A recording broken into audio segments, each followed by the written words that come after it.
วันจันทร์ที่23เดือน2 2026ราชินีถือดาบอ่านจังได๋ดีความความกดดันความต่อหน้าซึ่งหน้าความจริงจังโปรเจกต์ใหม่บ่เวียกงานใหม่เวียกงานที่ต้องใส่ความจริงจัง Judgment ผู้พิพากษาคำพิพากษาการเปิดชีวิตมีการเปลี่ยนแปลงการรอถาคำพิพากษาการตัดสินใจ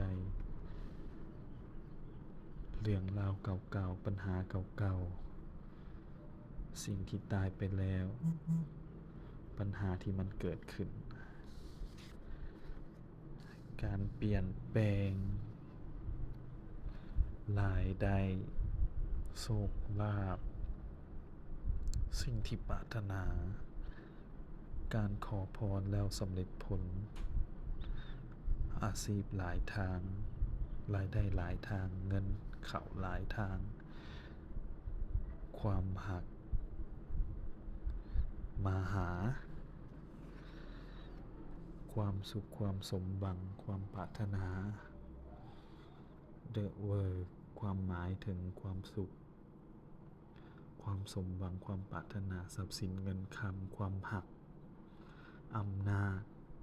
ความอุดมสมบูรณ์ความสุขได้ทั้งควีนทั้งคิงเว้ยราชาถือดาบอาจจะแม่นเวียกงานหรือโปรเจกต์ใหม่ๆที่มีความหนักหนาสาหัสที่มีความต้องจริงจัง7เหรียญเงินไหลมาเทมาแบบโอกาสต่างๆสิ่งที่จะเข้าหาเงินคำสิ่งที่หวานผลหวานหมากผลกำลังออกดอกออกผลรายได้การเริ่มต้นปัญหาอุปสรรคสิ่งที่คอยขัดขวางสิ่งที่ต้องใส่ไฟในการเฮ็ดเวียกไฟในการบุกบืน